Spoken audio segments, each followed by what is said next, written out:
Bienvenue aujourd'hui dans le nouvel épisode de Leaf Talk avec notre partenaire Corentin de la team Leaf Trainer et puis avec Alexis aujourd'hui. Alexis donc du regroupement de coachs OPT. Alors bah tiens, on va commencer simplement ce podcast peut-être par une présentation personnelle. Qui tu es, Alexis, et puis une présentation par la suite un petit peu plus globale où peut-être tu nous présenteras OPT. Ok, avec plaisir. Déjà, bonjour à tous et merci pour ce podcast. Moi, comme tu l'as dit, donc c'est Alexis, je viens d'avoir 25 ans et maintenant je suis coach depuis environ 7 ans. Donc je suis passé par le cursus TAPS où maintenant je suis intervenant et du coup j'ai commencé tout simplement le coaching en salle à travers les stages de la formation. Petit à petit, ça a dérivé coaching présentiel vers coaching en ligne.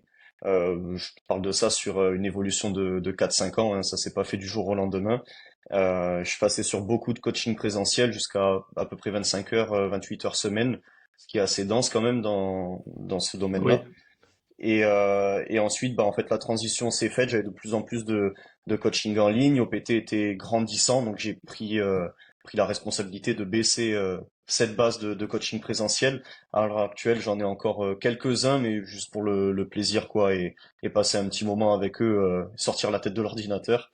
Et voilà. Donc pour faire simple, je suis athlète, coach et formateur, pour la Ok. faire simple là-dessus, quoi.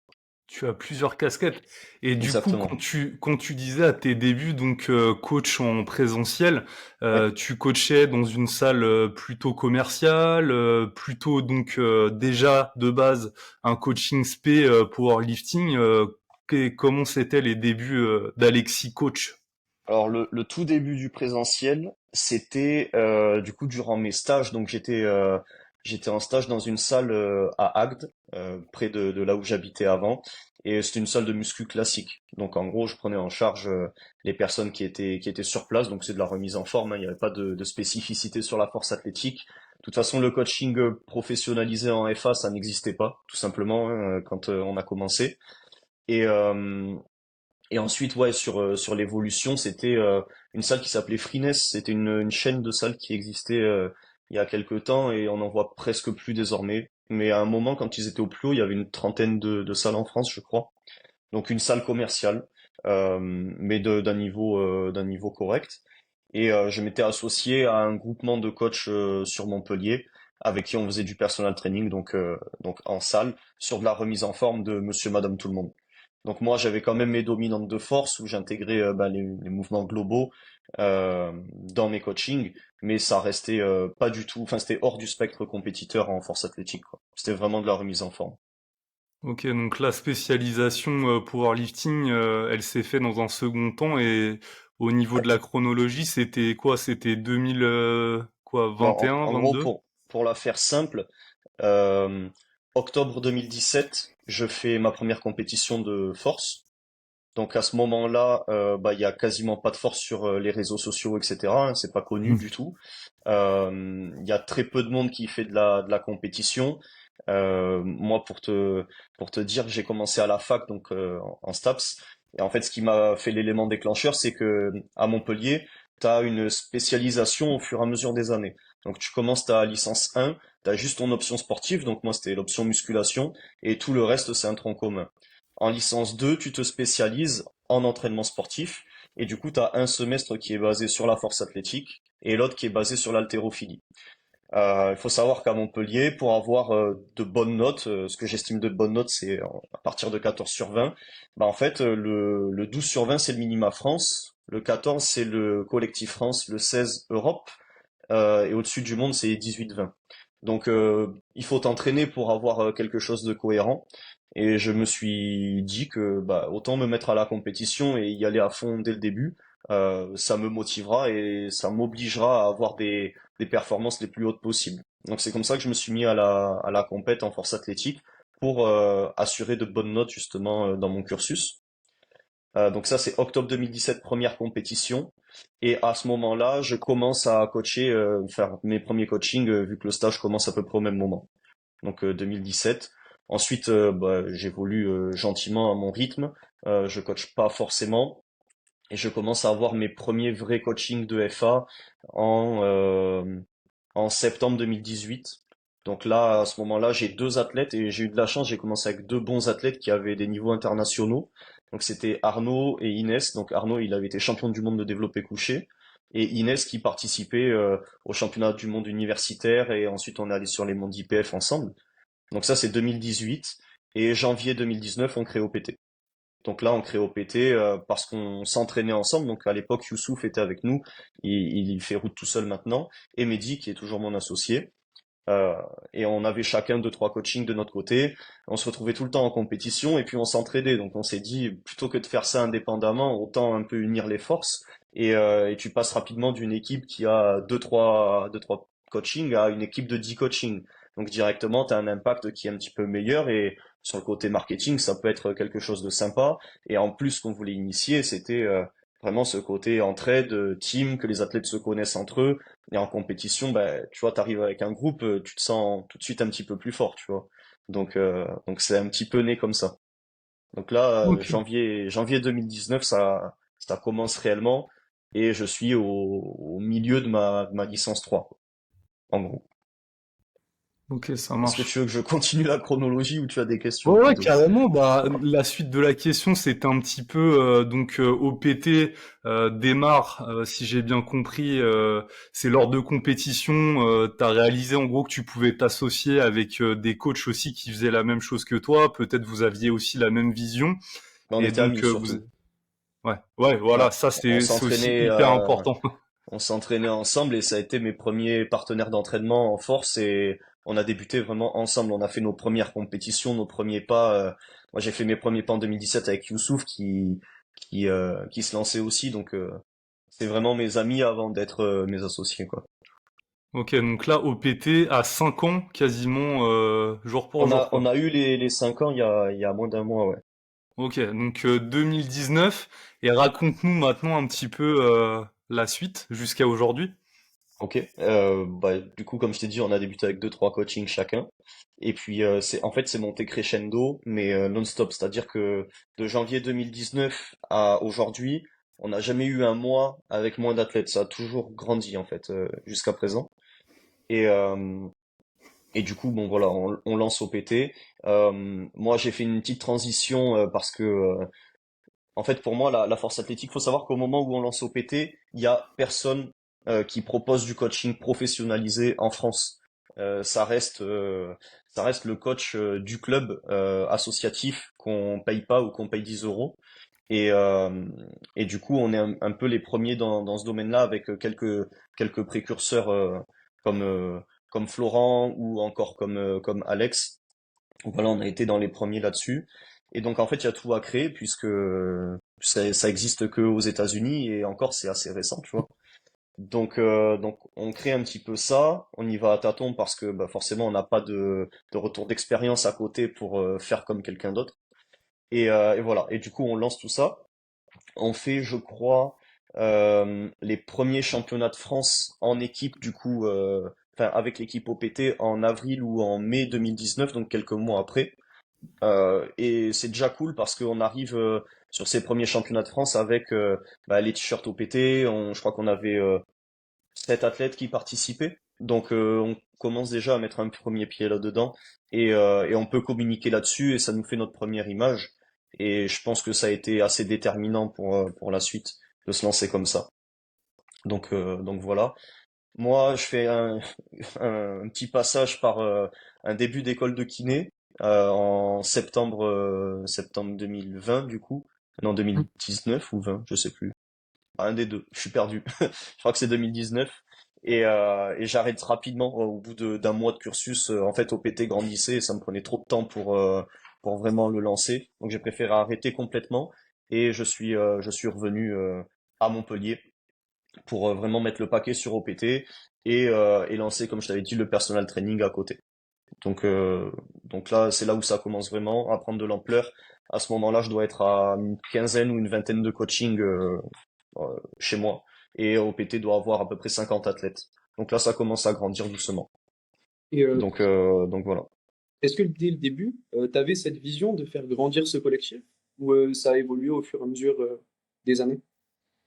Et il faut savoir qu'au début, quand j'étais en cursus TAPS, quand on a lancé OPT, moi je l'ai toujours dit à mes collègues, je me vois pas vivre d'OPT. En fait, pour moi, hein, l'AFA, ça allait être secondaire, vraiment la passion et pourquoi pas un petit plus, tu vois, sur le salaire, parce que bah, tout simplement ça existait pas et j'avais du mal à me projeter dessus. C'est pour ça d'ailleurs que j'avais entamé l'école de kiné pour faire un parallèle entre les deux, tu vois.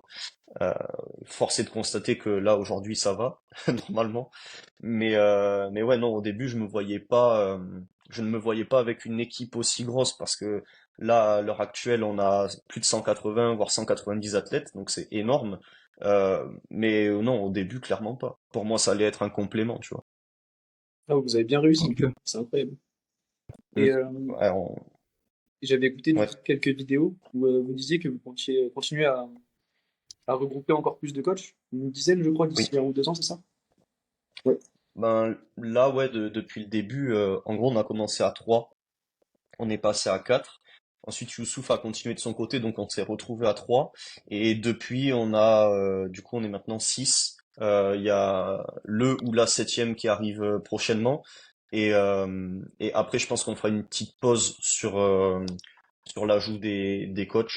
Tout simplement parce qu'on passe en gros, s'auto-gérer à deux trois à devenir des managers d'équipe, donc c'est pas non plus le même travail. Non. Et ça s'apprend, hein. Ça, je pense que beaucoup de monde le sous-estime, Mm. mais, euh, mais gérer des équipes, composer, donner des tâches, déléguer, faire des missions, enfin, c'est réellement un boulot, quoi, en plus du coaching. Donc ça prend énormément de temps. Et surtout, bah, on est novice là-dedans, même si on s'informe beaucoup, il faut pratiquer. Donc ça sert à rien d'avoir les yeux plus gros que le ventre, à vouloir vraiment grossir, grossir, grossir, parce qu'on pourrait, hein, la demande est liée, mais c'est plutôt Mehdi et moi qui mettons des freins pour avoir quelque chose d'équilibré et surtout rester qualitatif dans ce qu'on propose, et que les coachs se sentent bien dans l'équipe et qu'on fasse pas de l'usine, quoi, c'est vraiment pas l'objectif. Ok. Donc faire entrer des coachs dans le futur, oui, mais il faut que ça soit bien fait et on n'a surtout pas de deadline. On se dit pas à tel mois il faut tel coach. Non. S'il y a déjà pas de coach qui nous inspire et avec qui on a envie de travailler, on le fait pas quoi. Ouais, c'est justement ça, et je crois que t'en parlais dans une publication ou un extrait de podcast, c'est la difficulté de trouver des coachs qui soient, on va dire, fiables et de Ouais. confiance aussi. Et t'en Hmm. parlais quand tu disais, bah voilà, c'est mon ami, c'est pour ça que je me suis associé à lui. Je trouve que ça, c'est hyper important. Et d'être proche des personnes avec qui on travaille, même si dans une certaine mesure ça peut aussi avoir des freins, mais globalement je pense que c'est plutôt positif. Et du coup la question peut-être que j'aurais c'est justement tu parlais de mettre des freins dans l'expansion d'OPT. Est-ce que t'as des choses vraiment définies à ce niveau-là. Tu veux pas parce que après ça va devenir incroyablement complexe à gérer, j'imagine. Donc Ça l'est déjà, je te rassure. Mais non, en fait, les freins, c'est pas réellement sur l'expansion, parce que l'expansion, plus elle est grande, mieux c'est. C'est plutôt là un frein en termes de nombre d'associés, parce que hmm, au plus enfin, à chaque fois que tu rajoutes un élément, t'as ses avantages, mais à côté t'as ses contraintes aussi. C'est normal et en fait les deux sont indissociables. Plutôt que de chercher à augmenter le nombre de coachs pour augmenter le nombre d'athlètes, on va plutôt se concentrer sur garder la base qu'on a et améliorer le rendement, la qualité, déjà avant toute chose, et optimiser ce potentiel et ce panel qu'on a à l'heure actuelle.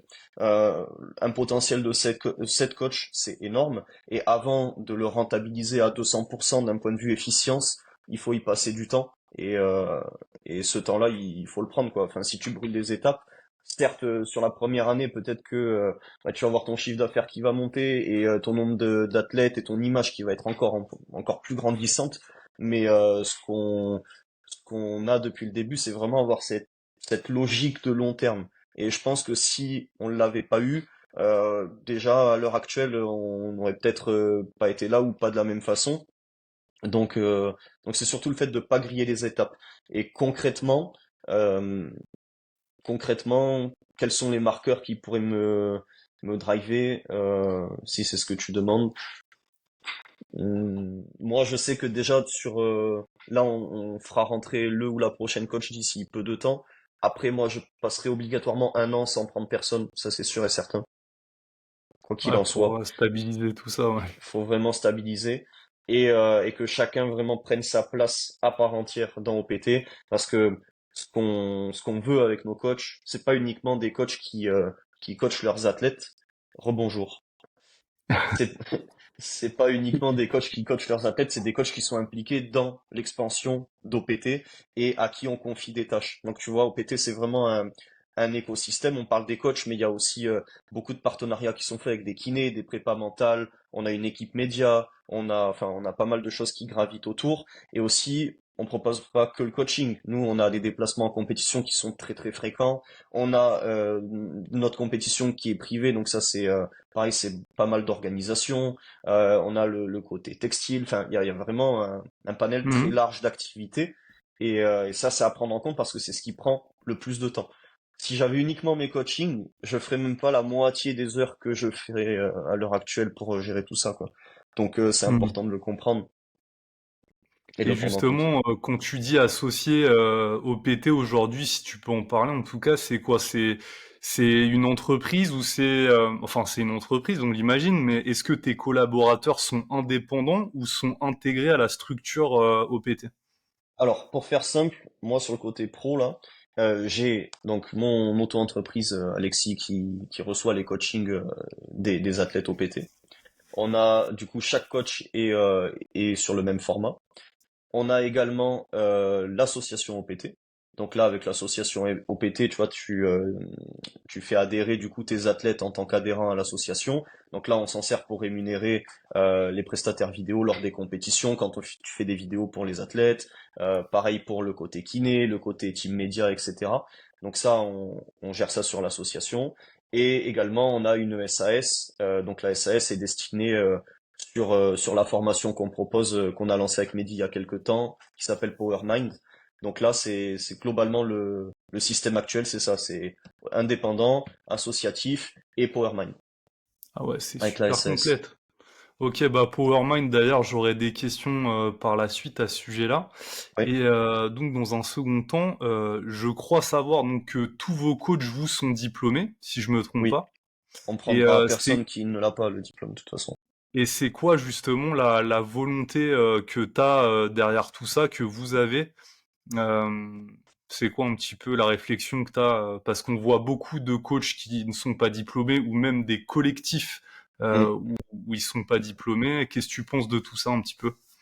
À moi déjà, éthiquement, je peux pas me permettre de travailler avec quelqu'un qui n'a pas de diplôme, étant donné que je suis formateur à STAPS.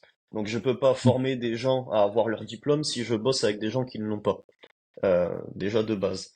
Et ensuite, moi j'ai passé du temps à me former et à faire ce cursus-là. Donc tu prends 3 ans de ta vie pour acquérir des connaissances qui ne sont pas énormes non plus. Tu passes surtout 3 ans pour obtenir un diplôme. Après, j'y reviendrai, mais le cursus STAPS, il amène autre chose que des connaissances sur la force athlétique. Mais, euh, mais je me dis, moi, j'y passe 3 ans. Pourquoi lui, au bout de un mois de pratique de FA, il peut coacher toute la terre, tu vois, enfin, c'est pas logique. Donc, j'estime que tu dois mettre du temps et des ressources à consacrer à ça, déjà pour légalement être en place. Ensuite, bah, le côté légal, on évite aussi les problèmes par rapport à ça, même si actuellement il y a un petit flou juridique sur le coaching en ligne. Je pense que ça durera pas non plus trop longtemps, étant donné que vu l'expansion qu'a ce métier, ça sera forcément régulé un jour ou l'autre. Et, euh, et c'est aussi une sorte de, entre guillemets, sélection naturelle, tu vois, qui a voulu passer du temps et investir de l'argent dans sa formation ou pas. Hmm. Et ça, ben, ça peut déjà en dire un petit peu sur la personnalité de la personne, je trouve. Eh bah, écoute, je me croirais m'entendre. Parce que je partage exactement la même vision par rapport à ça. Le fait de s'impliquer dans un cursus de formation, ça va prouver votre motivation et votre détermination à faire correctement votre boulot de coach ensuite. C'est pour ça que j'encourage, moi, tous ceux que je vois coacher son diplôme et qui veulent se professionnaliser, je leur dis au moins passe en CQP, bon ça vaut ce que ça Et, vaut, mais ouais, mais t'as un cadre légal déjà. voilà, exactement. Donc c'est pour ça, et puis même au sein de Live Trainer, nous actuellement on est 2 coachs, et la suite en tout cas pour le recrutement, ça sera aussi de sélectionner des coachs diplômés forcément. Donc ça super intéressant. Rien Peut-être qu'en Corentin, image de marque professionnelle, je trouve voilà, que, enfin, enfin, pour moi, tu mets pas des cartes de ton côté si déjà tu débutes une activité sans avoir le cadre légal qui va avec. exactement. Là, vu qu'on est sur le côté, Corentin. j'avais une autre question aussi, du coup. C'est, on voit que vous diversifiez pas mal vos activités. Oui. Vous avez déjà vu les limites et, on va dire, les avantages de se contenter du coaching en ligne. Et c'est pour ça peut-être que vous partez sur des formations. Euh, alors, moi, le côté formation, je l'ai toujours eu, enfin, j'ai toujours eu envie de transmettre ça. Ça va faire mon premier séminaire, ça fait 4 ans maintenant que j'ai pu le faire. Parce que j'ai des séminaires en présentiel aussi, en plus de la formation, j'en fais Oui. plusieurs dans l'année. Euh, donc déjà, moi, c'est un souhait, c'est pour ça que je suis passé formateur à STAPS, etc., parce que j'aime vraiment bien enseigner. Donc, pourquoi le fait de faire de la formation en ligne, ça m'intéresse? Bah, tout simplement parce que là, on peut proposer un suivi qui est plus long. Là, on a un suivi qui dure 6 mois, donc tu vas pouvoir avoir une bonne évolution de tes participants. L'idée, c'est de créer aussi une communauté entre eux. Donc là, on a la formation vidéo, on a des appels de groupe, des appels individuels, un Discord d'échange avec plusieurs questions auxquelles on répond régulièrement. On clôture la formation par un week-end où on fait venir tout le monde dans une maison, quoi, et on reste ensemble. Donc c'est vraiment pareil, tout un écosystème dessus. Et après, moi je déteste faire toujours la même chose. Euh, S'il n'y a pas de changement, je m'ennuie et je pense que je suis moins productif. Je suis toujours blindé de travail et un peu dans l'urgence, mais je pense que c'est comme ça que j'avance bien jusqu'à présent. Donc ouais, la formation, c'était une suite logique pour moi. Et le fait de la faire en ligne, ça permet de toucher des personnes qui pourraient pas venir en présentiel aussi, à mon Ok. sens. Et Voilà. donc justement, alors vous êtes des coachs Spé Power pour la majorité d'entre vous. Ouais. Quelle, quelle vision vous avez vue, enfin, quel avis vous avez sur le street lifting, vous, de l'extérieur en tant que powerlifter et Mais coach écoute, powerlifting? sur le street lifting, donc discipline encore plus récente finalement que le powerlifting, en tout cas sur sa démocratisation. Donc on a un peu tout à apprendre dessus, je pense. Il y a beaucoup d'expansion qui est en train de se faire avec forcément là actuellement on a de plus en plus de compétitions qui sont en train de sortir. On voit que Final Rep ça passe d'une finale internationale à maintenant il y a des qualifieurs des Europes, etc., d'après ce que j'ai suivi. Donc donc ça c'est une bonne chose. On a un peu le même schéma qui se répète avec le power et le street là, j'ai l'impression. Euh, je pense que ça permet de toucher d'autres personnes qui initialement ne l'auraient pas été avec le power, donc ça permet d'élargir un peu le spectre de l'entraînement en force. Ça, c'est plutôt cool. Et, et ouais, bah après l'expérience que j'ai actuellement, depuis le début, là, j'ai dû coacher une dizaine de streetlifters à peu près. Donc, j'ai pas non plus une expérience dingue dessus, mais j'ai pu avoir plusieurs profils entre des débutants et jusqu'à Théo qui fait la 4e place à Final Rep. Euh, sur le, tu veux que je te parle de l'entraînement en lui-même, sur les différences que je vois dessus? Plutôt dans le sport globalement, peut-être ses limites, les choses que tu trouves positives, peut-être les axes d'amélioration Ok. qui sont issus de toi, ton expérience dans le powerlifting, qui pourraient être Mhm. transposables dans le streetlifting. Euh, Là, à l'heure actuelle, pour moi, la plus grosse limite pour bien étendre ce sport, c'est le nombre de compétitions. Parce que là, jusqu'à l'année dernière, tu vois, quand on se renseignait pour faire une compète, à part la finale France, la FNSL, bah, il n'y avait pas grand-chose d'autre. Là, j'ai vu qu'il y a les deuxièmes pas, etc., qui sont sortis, donc c'est une bonne chose. C'est en train de permettre à des gens de s'accomplir dessus. Après, sur les limitations qu'il peut y avoir, ça va être je pense, passer peut-être plus de temps à normer à normer les choses avec un règlement plus précis sur le matériel que vous utilisez, l'écartement des barres, les diamètres, les choses comme ça.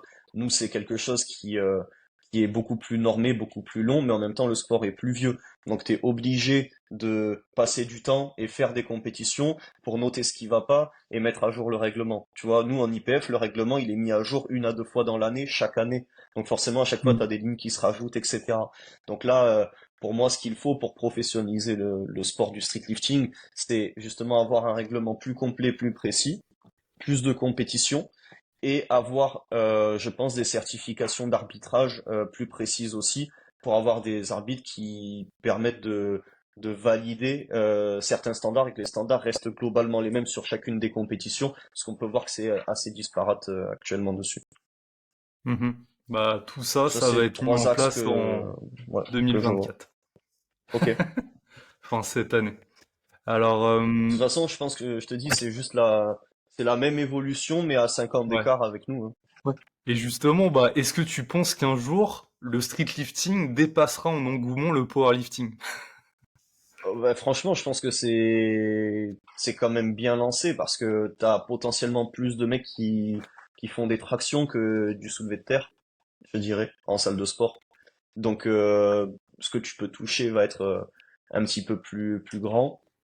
Pareil, bah, hormis le squat maintenant qui est intégré, mais sinon les tractions, les dips, les muscle-ups, c'est vraiment des choses que tu peux faire sans charge et sans matériel précis. Tandis que bah, nous, si t'as pas une barre avec des disques ou un banc développé couché, tu peux pas pratiquer du tout, quoi. Donc Mm. ça peut toucher plus de monde. Il faut que la communication soit bien faite et il faut que ce qu'on a dit juste avant soit mis en place assez rapidement pour conserver en fait les athlètes qui sont à l'initiative de cet engouement le plus longtemps possible. Ok. Et pour ce qui est du power, tu penses que c'est quoi les possibles évolutions maintenant que le sport est quand même bien installé? Enfin, Bah là, l'évolution, c'est la dimension professionnelle pour moi. On s'en rend bien compte là.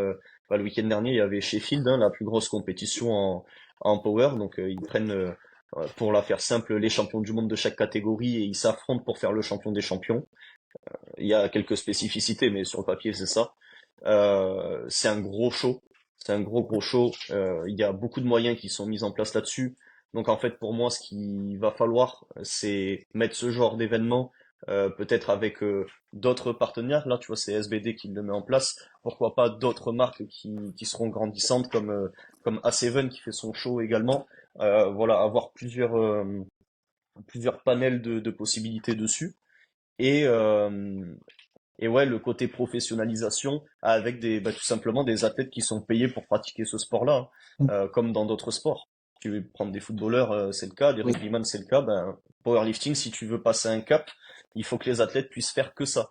À l'heure actuelle, les athlètes qui peuvent faire que ça, il y en a que très très peu, et ils sont pas payés pour faire leur sport. Ils sont payés parce qu'ils ont une image influente d'athlète, parce qu'ils créent des applications, des choses comme ça qui leur permettent d'avoir des revenus ou du sponsoring, mais il n'y a pas un salaire qui est dédié à la force athlétique. Tu touches quelques aides par-ci par-là si tu as été au top niveau, mais c'est tout. Donc, euh, donc il faut professionnaliser pour passer une autre dimension, à mon avis. Ok. Et ça viendrait des athlètes ou plus de la fédération du coup qui Bon, rémunérerait les les... deux, ça va de pair, hein. Ça va de Ok. pair. Mais de toute façon, tant que t'as pas d'accord, je pense, ministériel là-dessus pour avoir des plus de subventions, verser des salaires, des choses comme ça sera un petit peu limité à mon avis. Ok. Parce que, enfin, faut pas se leurrer, si tu veux avoir des performances qui augmentent encore sans cesse et, ben, des athlètes qui progressent et qui s'impliquent à fond là-dedans, bah, il faut de l'argent. Il faut de l'argent et il faut que l'athlète fasse que ça. Il peut pas te permettre de travailler à côté en étant performant au plus haut niveau, c'est pas Ouais. possible à l'heure actuelle. Hmm. Et justement, pour faire le parallèle peut-être avec la première partie, quel conseil tu donnerais toi à un coach qui voudrait se lancer aujourd'hui en 2024? Faire la formation pour avoir le cadre légal, on l'a déjà évoqué. S'intéresser à ce qui se fait, qui pratique, aller chercher plus loin qu'Instagram avec les athlètes qui sont présents depuis 3 ans. Aller chercher plus loin en termes de méthode Là, tu vois, j'ai eu le premier appel individuel PowerMind sur l'heure qui précède ce podcast. Et ce que je me rends compte, c'est que c'est des jeunes qui pratiquent depuis 1 an, 2 ans. En fait, ils ont l'influence uniquement du coach qui les a encadrés jusqu'à présent. Et, euh, et ça fait un état d'esprit très fermé, très limité. Et t'as vraiment un, un champ visuel qui est très restreint. Il faut arriver à s'intéresser à d'autres méthodes, ce qui a été fait par le passé, ce qui a fonctionné, mais aussi ce qui n'a pas fonctionné pour avoir vraiment une, euh, une personnalité de coach qui peut grandir avec le temps et évidemment pratiquer. Euh, Encore une fois, tu peux pas demander à quelqu'un de faire tel ou tel exercice si toi tu l'as pas testé. En tout cas, c'est ma vision des choses. Et il faut pratiquer et il faut ensuite tester sur d'autres athlètes euh, pour que ça soit bien mis en œuvre. Donc pour moi, ouais, c'est cadre légal, recherche personnelle autour de ce qui se fait, et même sur d'autres sports, ne pas avoir juste une vision unilatérale d'un seul et même schéma, parce que sinon tu vas restreindre ton champ de possibilités et tu te mets des bâtons dans les roues, et ensuite expérimenter avec l'application, quoi. Que ce soit sur toi ou sur d'autres personnes. Et peut-être revenir du coup sur ce que tu as vu en coachant quelques athlètes du coup en street lifting. Est-ce que tu as vu des différences notables, par exemple sur le squat, au niveau de la programmation ou des accessoires? Ou pas Euh, nécessairement? tu veux dire entre deux athlètes de street lifting ou entre un street lifter et un powerlifter? Entre un street lifter et un powerlifter. Non, sur la programmation du squat, pour moi, c'est la même à une différence près. C'est que pour votre discipline, potentiellement, ça va stresser beaucoup plus le haut du corps que la nôtre. Donc, au niveau des inflammations raideur, coude, épaule, on va avoir des dominantes dessus. Donc, tu vois, c'était le cas de Théo qui était facilement inflammé sur les coudes. Non pas par le dips, malgré que qu'il ait un très gros dips avec le record du monde, mais plutôt par les tractions. Donc, ce qu'il a fallu faire, c'est que constamment, son jour secondaire squat, c'était un high bar pour justement réduire le stress qui était généré par le low bar de par sa rotation un peu excessive. Euh, voilà, c'est principalement ça. Si ça avait été encore plus présent, j'aurais mis un SSB, tu vois, pour vraiment relâcher complètement les coudes. Euh, mais si tu me parles du squat, c'est les choses principales que j'ai pu voir. C'est juste que le haut du corps est plus stressé, donc il faut essayer de pas rajouter un stress supplémentaire avec un deuxième squat dans la semaine, parce que sinon tes tractions et tes dips ils vont pas suivre derrière. Ok, ok, très intéressant. Et c'est pas pour autant que ça performe pas. Là, avec Théo, on a préparé une compétition de FA Ouais, qu'il a faite il y a pas longtemps. Et tu vois, sur 90% de sa préparation, il avait un low bar et un high bar. T'es pas obligé d'accord. d'avoir 2 barres basses par semaine pour progresser, ou en tout cas pas tout le temps, quoi. C'est pas nécessaire, quoi. Ok, ok, ok. Moi, je me Voilà, et demandais Ok. du après coup. sur le volume encaissé, etc. Par contre, pas de différence. Enfin, Ouais, ça reste toujours très individuel à chaque athlète. Tu peux avoir un powerlifter qui encaisse rien du tout, un autre qui peut encaisser 12 séries par semaine. Donc non, là, franchement, c'est sensiblement la même chose. J'y vois pas trop de différence en tout cas. ok, Par contre, une chose qui est importante que je vois très peu faire en street, c'est c'est de placer du soulevé de terre. Ça, la plupart du temps, on se dit en street, il y a du squat, donc on fait que du squat. Faut pas oublier que sur le squat, ok, t'as une flexion-extension de genou, t'as aussi les hanches qui doivent travailler. Si tu bosses pas tes hanches en chargeant sur un mouvement d'extension de hanches, bah tu te limites dans ta progression. Et vraiment, le fait de bosser le soulevé de terre, que ce soit en tradi, le sumo pas vraiment, mais plutôt en tradi ou en soulevé de terre roumain, ça a beaucoup d'impact positif sur le squat. Et moi, les street lifters que j'ai coachés, jusqu'à une semaine avant la compète de street, ils ont du soulevé de terre, quoi qu'il en soit, pour garder vraiment un pattern d'extension de hanche qui est présent pour favoriser la progression du squat.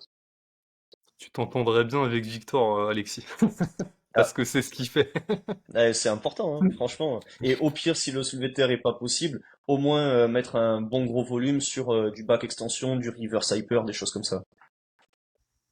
Mhm. Ok. Tu nous parlais justement tout à l'heure de la formation PowerMind. Est-ce Ouais. que tu peux nous en dire un petit peu plus sur le but de cette formation, à quoi elle consiste? Bah, tout simplement, depuis 4-5 ans, sans te mentir, peut-être une fois par semaine, je reçois un message. euh, Qu'est-ce que tu me conseilles comme formation en force athlétique? Bah, la réponse c'est toujours la même, c'est qu'il n'y en a pas. Donc, faut bien la créer, sinon on va encore l'attendre longtemps. À l'heure actuelle, les formations en FA, vraiment précisément, il y en a une que je connais, c'est Emerging Strategy, qui est en anglais, et qui est basée uniquement sur un principe et une méthode. D'accord? C'est la méthode RTS par Tucherer, et c'est cette méthode-là. Moi, j'ai toujours la volonté et l'explication qui est que t'as pas besoin d'avoir. Enfin, moi, pour moi, un bon coach, c'est pas un mec qui a sa méthode précise et qui fait toujours la même chose. C'est connaître vraiment un panel assez large de ce qui se fait et pourquoi ça se fait. Et en fonction du profil, en fonction du mouvement, en fonction de la problématique, tu adaptes et tu lances tes cartes un petit peu comme ça. Pour moi, c'est ça, le fait de vraiment savoir coacher, c'est adapter en fonction de qui tu as en face avec plein de méthodes que tu connais déjà. Donc, moi, mon approche sur cette formation, c'est déjà qu'elle soit un peu multifactorielle. Donc, on a de la programmation, on a de l'analyse technique, biomécanique, anatomie, etc. On a le côté marketing, savoir gérer ton entreprise, monter sur les réseaux sociaux, etc. Et on a le côté coaching, interaction sociale, comment t'adresser à ton athlète. Et on a aussi des hors-séries qui rentrent pas dans ce cadre-là. Donc, en fait, l'idée de cette formation, c'est vraiment avoir une approche globale sans rentrer dans l'ultra spécialisation, parce que bah, tu te doutes bien que là on fait un V1, mais on voudra bien faire un V2 par la suite, donc il faut garder quelques cartes. Mais, euh, mais voilà, l'idée c'est d'avoir un panel très large, et on s'est posé comme question, qu'est-ce qu'on aurait eu besoin nous quand on a commencé en termes de coaching, et du coup on a mis les thèmes qui nous semblaient essentiels. Donc l'idée c'est ça. Comment ça se constitue? En gros, on a 12 modules. Il y a un module qui est libéré toutes les 2 semaines. Dans chaque module, bah, tu as les 5 thèmes, d'accord? Donc ça représente entre, je sais pas, 1 heure et 2 heures de vidéo, on va dire, toutes les 2 semaines qui est libéré. Une fois par mois, on a un appel de groupe où les participants vont pouvoir interagir entre eux. On a le Discord justement avec la plateforme d'échange. Ils peuvent poser toutes les questions qu'ils veulent. Nous, on leur répond. Donc ça peut bénéficier aux autres, ça fait des liens. Et on a les appels individuels où on va pouvoir rentrer plus en profondeur. Donc là, tu vois, sur le début, on fait un questionnaire, des auto-analyses, etc., pour ensuite pouvoir transmettre des sortes de devoirs à effectuer, pour que pour que le participant puisse bosser sur ses points faibles spécifiques, et également des sortes d'interros, et donc des tests à mi-parcours, avec entre 50 et 100 questions. Et si ça c'est pas validé, ben tu passes pas à la suite. Donc il y a quand même une notion de pas de performance, mais t'es pas là pour te rouler les pouces, tu vois, t'as des choses à préparer, des devoirs, et il faut que tu apprennes quelque chose. Donc Il faut que c'est tu un peu comme sois ça que la acteur de ta formation est faite. formation, quoi. Ouais. Mm. Et au niveau C'est des vraiment ce séminaires... qu'on a décidé. Ah, pardon. Non, excuse-moi, vas-y, vas-y. Je disais, c'est vraiment ce qu'on a décidé de mettre en lumière quand on leur a expliqué lors de l'appel général de départ. C'est que cette formation, comme toute autre formation, si tu ne, si tu ne vas pas chercher l'information par toi-même lors des appels, en posant tes questions, en préparant ton travail, en allant chercher justement à interagir sur Discord, etc., en fait, tu peux passer d'une formation dite banale ou classique à vraiment une formation qui va t'enrichir et t'apporter beaucoup de choses. Et ça, tu vois, on en parlait tout à l'heure avec Staps. Staps, ça peut être vraiment éclaté et tu n'apprends rien si tu restes dans ton coin sur ta chaise à attendre que ça passe. Par contre, si tu es acteur et que tu vas poser des questions au prof, tu commences à faire des liens, tu vas parler si tu es en L1, tu pars parler au L3, si tu es en L3, tu pars parler au master, tu échanges un petit peu avec tout le monde. Moi, ça m'a créé beaucoup de connexions qui m'aident à l'heure actuelle, hein. C'est, tu vois, une connexion simple, c'est que moi j'ai pas mal échangé avec mon formateur qui s'appelait Kenny quand j'étais en L2 et L3. Et Kenny, 2 ans plus tard, il m'a contacté et du coup maintenant je le coach pour qu'il prépare ses championnats de France. Et Kenny, du coup, lui qui est formateur, il m'a fait rentrer à Staps. Donc tu vois, en fait, à chaque fois, c'est des liens qui sont très importants à effectuer. Bah là, sur la formation, c'est la même chose. Si tu utilises pas les outils qu'on te donne, bah t'as une formation classique. Si tu les utilises, t'as un truc qui peut vraiment être sympa. Ok. Et du coup, la question que j'avais, c'était par rapport au séminaire, du coup, c'est Ouais. euh, c'est à peu près le même contenu ou c'est encore différent bon, je pense qu'il faut être aussi proactif et très attentif durant le séminaire, mais est-ce qu'il y a Alors une... le séminaire, du coup un séminaire c'est une journée, en gros c'est 8 heures de séminaire. À savoir que je le fais avec donc Florent Blanc, c'est un ami à moi qui est également coach et on s'est lancé globalement au même moment sur le coaching FA. Et du coup, ce qu'on compte apporter, enfin ce qu'on apporte avec ce séminaire, c'est déjà une double vision. Parce que certes, on a des similitudes, mais on a aussi deux visions différentes. On coach pas pour, enfin, il est pas chez OPT, tu vois, il a son truc à part entière. Et, euh, et du coup, l'idée, c'est justement d'avoir déjà deux visions euh, qui ne se rassemblent pas en tout point. Et ensuite, sur le séminaire, on en a trois. C'est des thématiques précises. C'est le séminaire programmation, séminaire optimisation. Donc programmation, c'est que de la théorie.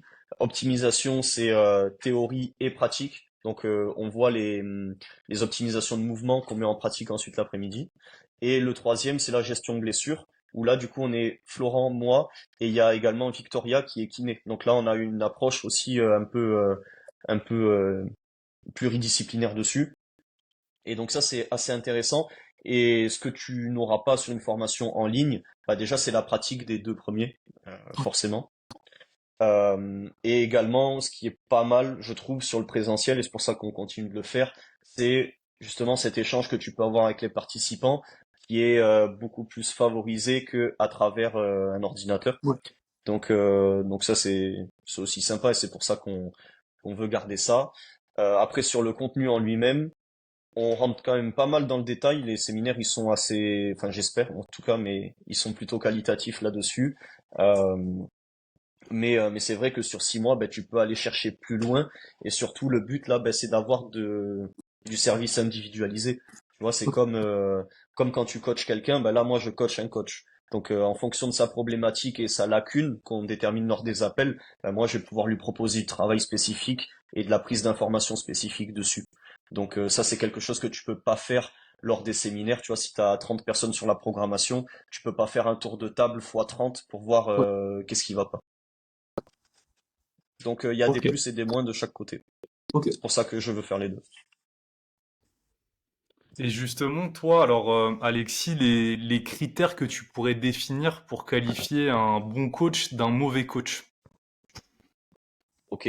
Euh, la remise en question, pour moi, c'est le numéro un. Quelqu'un qui se remet pas en question et qui reste uniquement sur ses acquis et ses connaissances, bah, il va être très rapidement limité et dépassé. Et surtout, il va se prendre des murs quand il va arriver devant une problématique qu'il pourra pas maîtriser ou sur laquelle s'adapter. Ça va un petit peu de pair, mais du coup, la recherche constante de connaissances et d'informations. Je pense qu'à tout niveau, faut que tu continues la formation.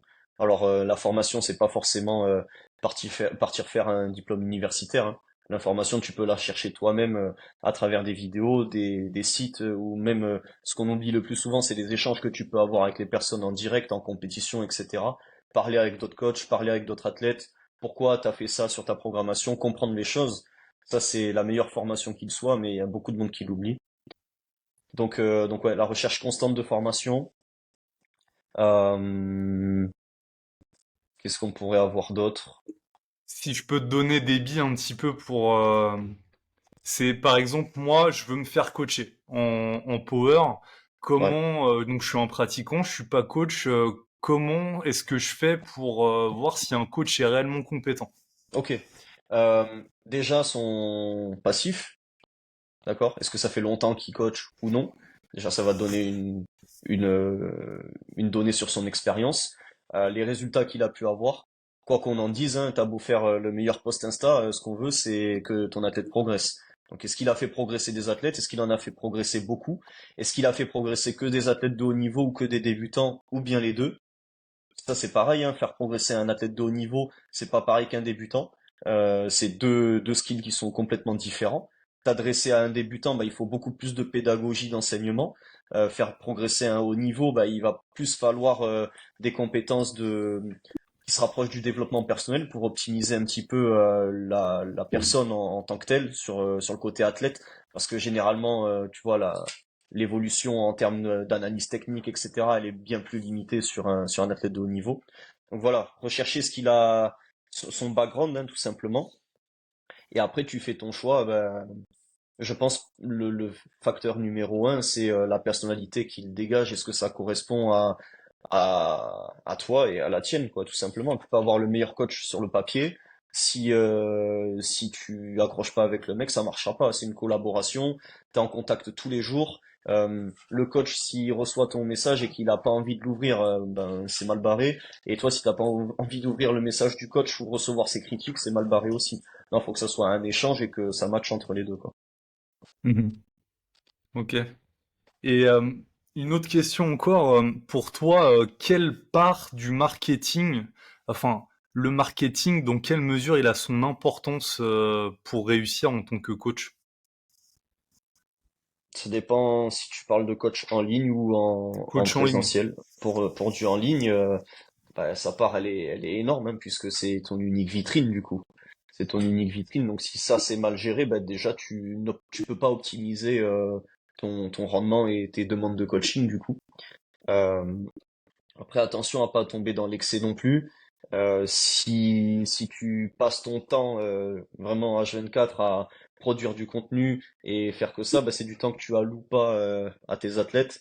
Donc potentiellement le côté qualitatif peut se réduire, hein, on le voit fréquemment chez différents coachs. Donc c'est bien de faire la part des choses.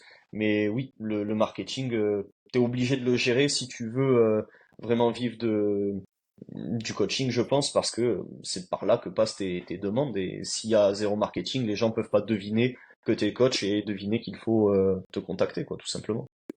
Après, il y a deux stratégies différentes, hein. C'est soit tu fais l'image du coach vraiment euh, qui fait zéro pub, mais qui fait parler uniquement ses résultats, versus celui qui fait énormément de pub et qui propose un post ou deux posts par jour. C'est deux stratégies qui sont différentes. Je pense que bah, forcément c'est un spectre, hein, donc se trouver au milieu des deux, c'est la meilleure chose. Et, Ok. et au sein d'OPT, c'est vous tous qui vous occupez de la création de contenu ou il y a quelqu'un qui est plus dédié à Alors, ça? alors, là, on a quelqu'un qui s'occupe enfin, on a en fait une team média. Donc pour les compétitions, généralement, on a trois personnes. On a une vidéaste monteuse, un vidéaste et une photographe.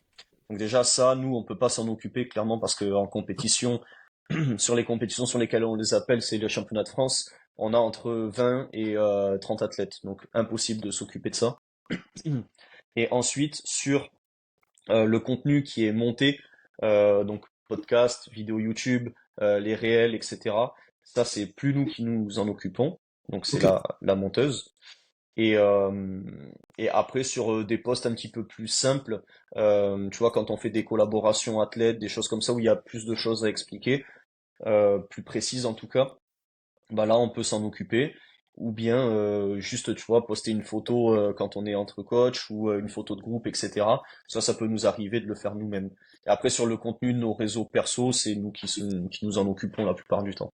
D'accord. Ok. Mais ça, Donc, pareil, au bout d'un donc, moment, quand tu veux passer un cap, t'es obligé de déléguer des tâches. Enfin, rien que faire un montage, ça prend des heures. Clairement, je les ai pas. Donc, t'es obligé de déléguer. ouais. Donc là, Team Média qui s'occupe du montage des photos, vidéos en compétition. Est-ce qu'il y a encore d'autres professionnels avec qui vous travaillez dans d'autres secteurs de votre activité? Ouais. Bah, du coup, Team Media, on a Julie, Hugo et Rosanna. Ensuite, on a Brian avec qui on fait un partenariat, donc qui fait de la préhab, réhab, qui est kiné et qui gère l'aspect blessure, gestion des blessures et prévention chez les athlètes qui le désirent. Donc partenariat, il y a des avantages en termes de tarifs, il y a le fait que ben, on est en communication directe, on crée une double conversation avec l'athlète pour qu'il nous fasse des retours aux deux en même temps. Donc ça facilite la communication. Il interagit directement sur ma programmation en ajoutant ses exercices à lui, etc. Donc c'est smart quoi. Enfin ça va vite et c'est simple à comprendre pour l'athlète. On a Léopold qui gère la partie prépa mentale. Donc ça aussi un gros plus, hein. Il y a pas mal d'athlètes qui lui ont fait confiance et il y a de gros gains là-dessus. Moi, enfin, à chaque fois, avant de prendre quelqu'un, on le teste sur nous. Et moi, sur ma dernière préparation, ça a fait vraiment une grosse différence de l'avoir. Donc, euh, donc il y a Léopold en prépa mentale. Et est-ce que j'oublie quelque chose? Je ne crois pas. Il y a d'autres choses qui arrivent, mais pour l'instant, c'est tout, ouais. Ok. C'est super. Corentin, est-ce que tu avais d'autres questions? Euh, Peut-être plus personnellement, toi, en tant qu'athlète, tu as toujours le temps de t'entraîner comme tu veux ou tu dois faire pas mal de concessions au vu de ton activité Ouais, professionnelle? bien sûr, il y a beaucoup de concessions qui sont faites actuellement. Et là, c'est la première année où j'ai décidé de pas faire de compétition, du coup. Ok. Euh, Parce que bah, énormément de projets avec beaucoup de nouveaux coachs qu'il faut lancer et gérer, entre guillemets.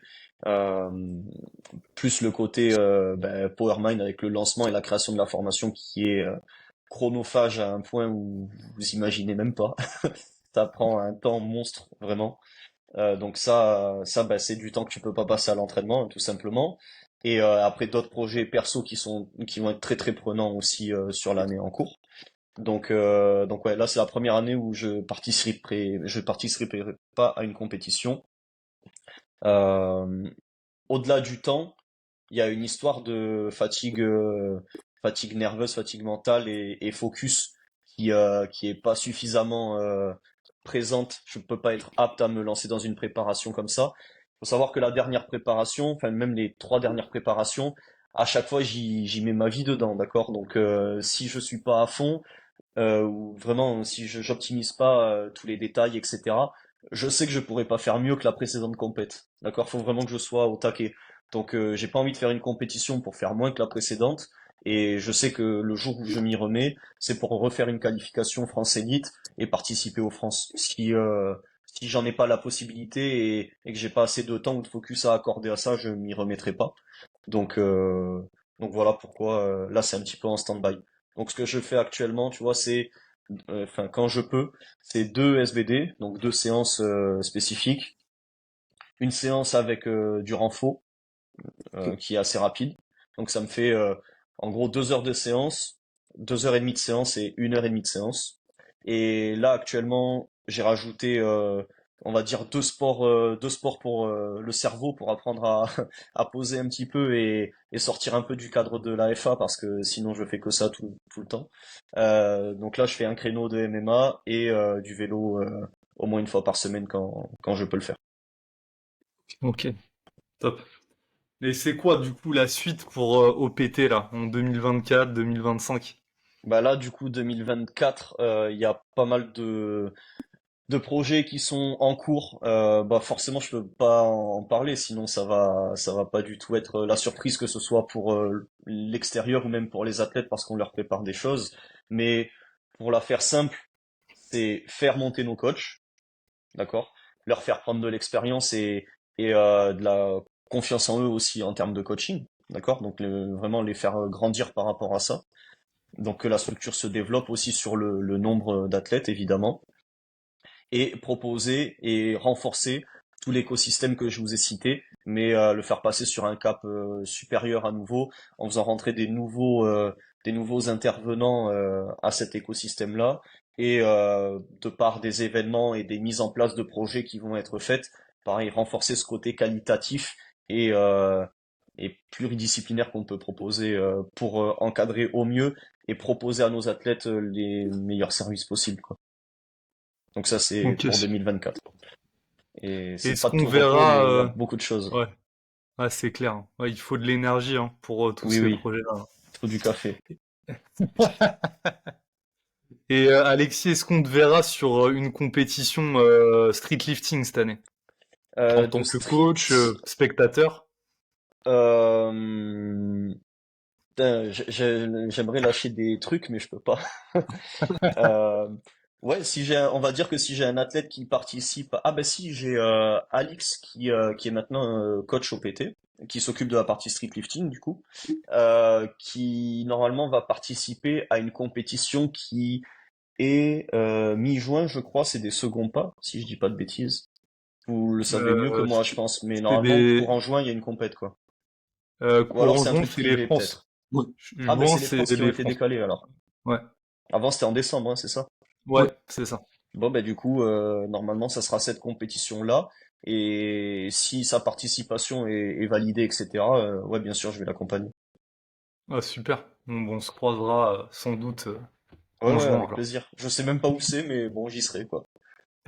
Ça sera, ouais, bah nous aussi, on sait pas encore Ça risque exactement où d'être ça à sera. Paris, non, à nouveau? Normalement à la Courneuve, ouais, Ouais, voilà, comme d'habitude. peut-être ailleurs, quoi. Ok, Yes. Bah, normalement, ça bah sera ça. ça marche. Bah merci beaucoup en tout cas, Alexis, d'être intervenu sur le podcast. C'était hyper intéressant cet échange. Où est-ce qu'on peut te retrouver donc sur Insta, j'imagine? Ouais, Insta sur mon compte perso, donc Alexis OPT, soit sur OPT, soit sur PowerMind. Ensuite, il y a la chaîne YouTube OPT.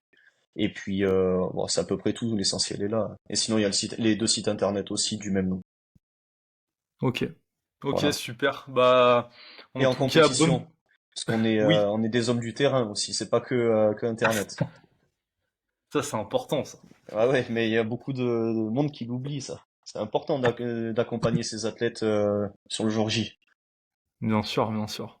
Ok, bon, on vous souhaite plein de positifs pour OPT, puis j'espère qu'on se croisera en réel en tout cas. Et Merci merci beaucoup. encore d'être intervenu, Alexis. Avec plaisir.